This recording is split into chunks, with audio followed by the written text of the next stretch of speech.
Hello everybody, it's Miguel here again. So we continue with our practice for the AP Spanish test. I have an exercise in which we're gonna read the passage and complete it with some words that they are providing to us. Okay, so let's read the instructions. Lee el pasaje siguiente, luego escribe en la línea a continuación de cada número la forma de la palabra entre paréntesis que se necesita para completar el pasaje de manera lógica y correcta. Para recibir crédito, tienes que escribir y acentuar la palabra correctamente. Es posible que haga falta más de una palabra. En todo caso, debes usar una forma de la palabra entre paréntesis. Es posible que la palabra sugerida no requiera cambio alguno. Escribe la palabra en la línea aun cuando no sea necesario ningún cambio. Tienes 7 minutos para leer el pasaje y escribir tus respuestas.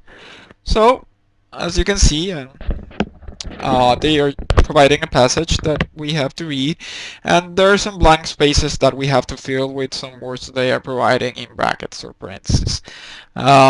They recommended that we write the word properly, use the right accents. Remember, there are accents in Spanish, obviously, and they change the meaning of the word if we don't use them properly. But the thing is that we have to use the words that are in parentheses, and there could be some cases in which like the word is not gonna change. However, they still require us to put the word in the space provided. All right, so let's go directly to the test. So here's the passage. Let's read the first questions. Conquista venezolana. Virginia Ramírez y su cuarteto de jazz venezolano se han presentado en Londres esta semana y ya en el espacio concierto, en la Sala Bolívar de Espacio Capital, el recibimiento del público fue mezcla de gran entusiasmo y admiración.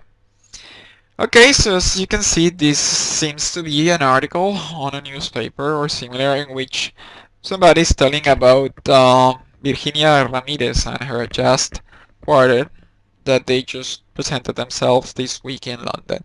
So that tells us that this is something that happened in the past. Provides an idea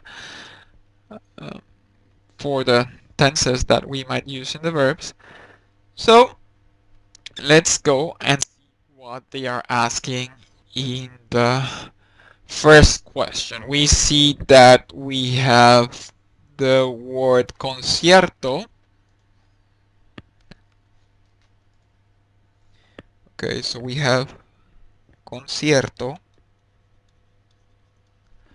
And as you can see, it's followed by the word primero. So concierto, it's a noun, and it's a masculine noun, and it's also singular. So it's being modified by the word primero. So I mean, it seems to tell that this was the first concert. How do we say that it was the first concert in Spanish? So now here we have the word primero, so we just gotta change it to masculine and singular, which in this case, it's just primer.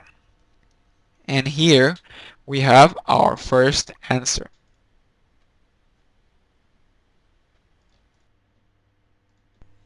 Okay, so then the next word is capital, which in this case is modified by the word este. So we know that capital, it's it's also a noun, and in this case la capital, so la capital, it's feminine, right? And this one is also singular. So este, it's a word that has to be changed to feminine, which like most of the words in Spanish, saying most because not all of them, changes by just changing the last letter to an A. So este, it's going to be esta. And here we have the answer to our next question. Okay, so let's continue with the next sentence.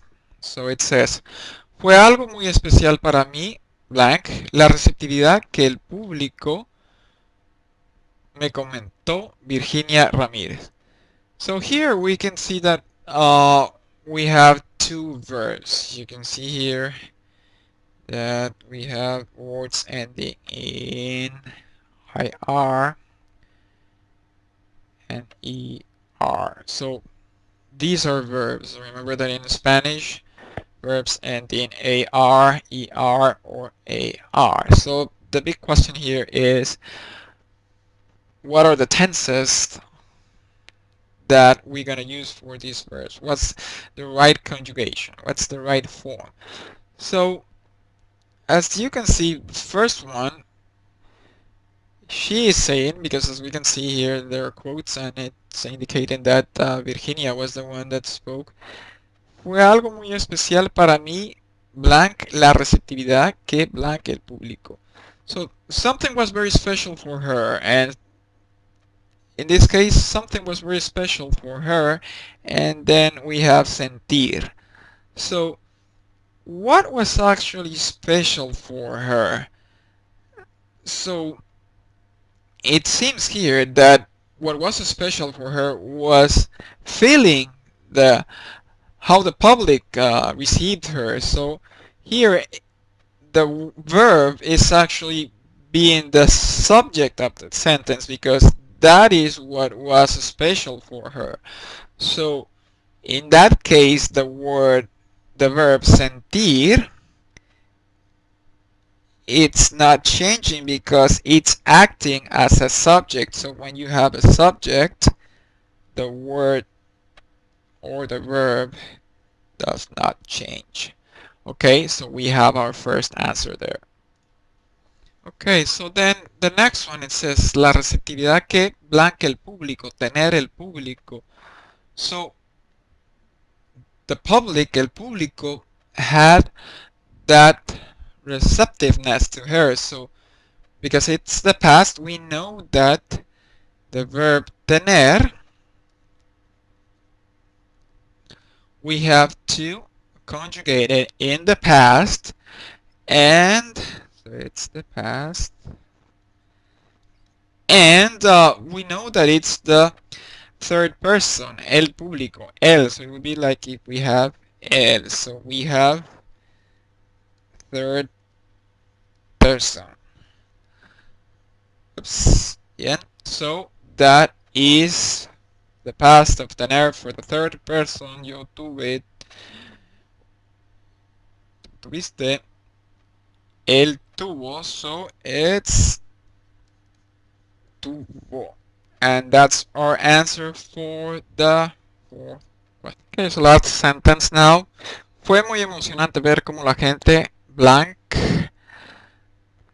con tanta insistencia un bis. Repetición. So, la gente estaba blank, sorry, con tanta insistencia un bis. So now the clue here is that we have the auxiliary to be, in this case, estaba. Now, what we know is that estaba normally would go with a gerund. Okay, so gerunds in Spanish and the INDO or IENDO, depending on if this one, if it's IR, ER, or if this one is AR. So now we have pedir, which is IR. So people were actually asking, la gente estaba pidiendo. So we have the form here, which is pidiendo. La gente estaba pidiendo. And this is our final answer. Alright, so thank you very much again. Hope to see you soon in more practicing for the AP Spanish test.